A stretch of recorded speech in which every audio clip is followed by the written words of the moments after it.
we're going to make some meaning of what you have learned in this past few weeks. So your target for this day is to answer the essential question: what determines the effects of exposure to the different regions of the electromagnetic spectrum?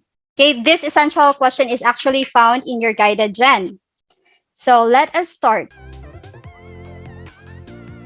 So, was the video interesting?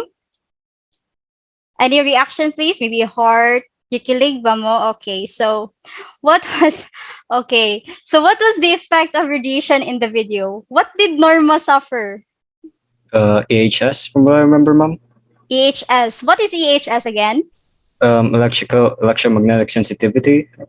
Yeah, it's electromagnetic hypersensitivity. So, are you familiar with that kind of illness? Oh, somebody asked, Ma'am, is EHS real? That's for you to find out. Okay, just okay. Here it is, huh? If you're quite interested in what electromagnetic hypersensitivity is, just Google it. If you think that EHS is just made up, okay, it's just a made up illness for the movie, well, it's not. It's real.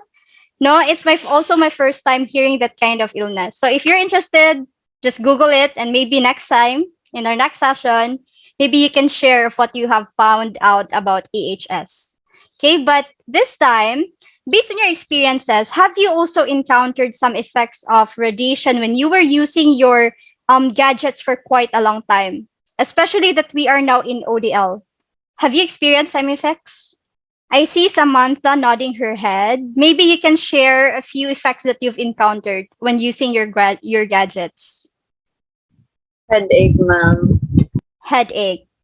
Marian said eye strain. Okay, eye strain. How about the boys? How about Vito? The same Raman, headaches and eye strain. Headaches and eye strain. You've said all the effects that you've encountered when using your gadgets. So does this mean that all radiation is harmful? Vito said not all radiation is harmful. Angelina, Louis, and also Andrea. How about the others? Yasmin, Kenya. When do you consider them harmful? I want to hear from CG. When you are exposed too much. Yeah, when you are exposed too much. I think someone wanted to answer. Who was that? Yes, please. I guess radiation can be considered dangerous when it's ionized, ma'am. Yeah, when it's an ionizing radiation. That's correct. So, since that we all know that not all radiation is bad, right? They are only considered harmful when we are exposed too much to it. So we are going to explore more on how radiation becomes harmful to living things by having a group activity. This activity is called Think Like a Scientist, is a situational analysis. So the groupings are the same with your group presentation and your guided gen. So as a group, you have to study and analyze the three situations presented in the following slides and answer the assigned questions. Please be guided with the context clues found in the text. Of course, don't forget to assign the following rows.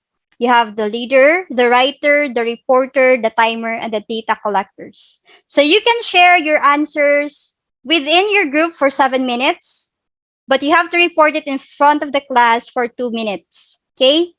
So the three situations are: the first one, it's the situation one is for groups 1 and 2. This situation is about the Chernobyl accident. The second one is a test is for groups 3 and 4. It's actually a testimony of a smartphone addict. And for situation number 3 for groups 5 and 6, it's a testimony of Jackie who was diagnosed with early stage breast cancer.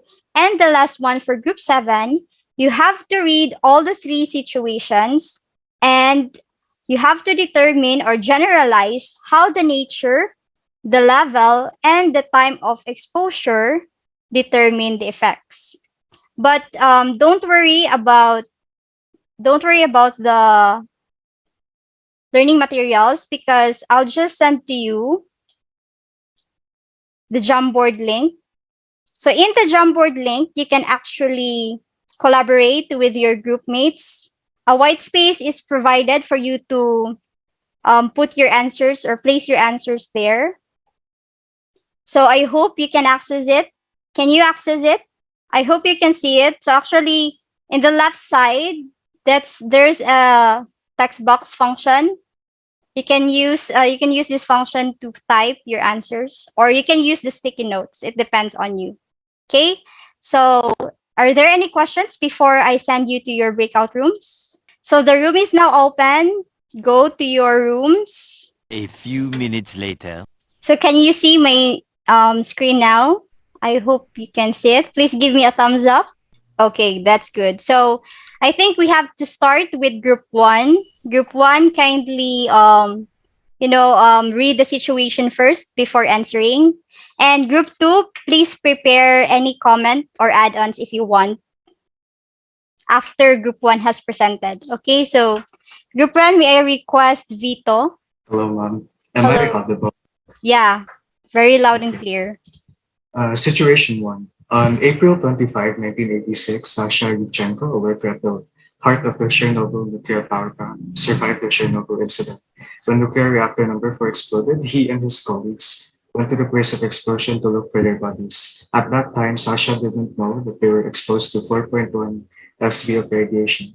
Sasha started throwing up for about an hour, feeling weak and deathly ill. His colleagues died in a way that they melted from the inside with ulcerous skin death. The electromagnetic wave involved in this situation, we deduce that it was gamma rays because it is mostly associated with nuclear stuff. And since it is gamma rays, the type of radiation would be ionizing since it carries a lot of energy and it has high frequency. And the effects of the radiation would be prolonged vomiting, intense fatigue, and it damages the body internally.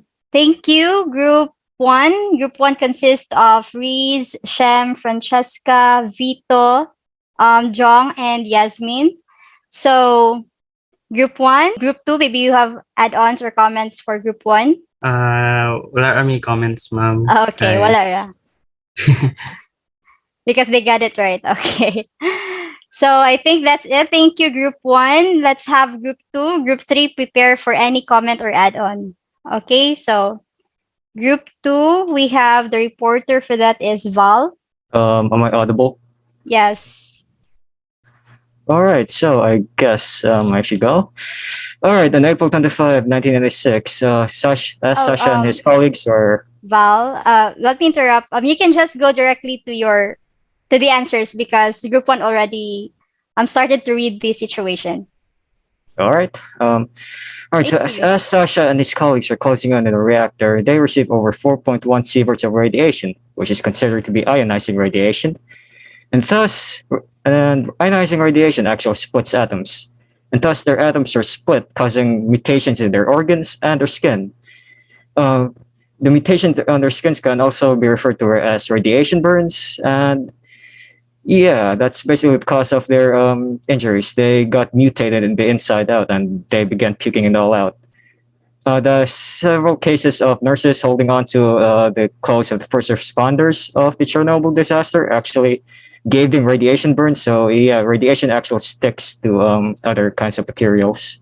The type of radiation that was emitted during the Chernobyl disaster was gamma radiation, since that was mostly the type of radiation that emits using uranium fuel rods. And yeah, that's basically it from a report. Yes, thank you so much, Group 2. Group 2 consists of Samantha, Shan, Val, Paige, Lance, and Chelsea. So any comment from Group 3? No comment, ma'am. We understood it. Okay, Ma'am. no comment. Good. So in the group 2, they said that ionizing radiation is one of the factors of, and of course, yeah, ionizing radiation is one of the factors for determining the effects that Sasha Yevchenko and his colleagues have suffered. So I think group 3 is good. Group 3, we have Joshua, Manolo, Angelina, Tia, and Park. And our reporter is Park. Group 4, please be ready for the comment.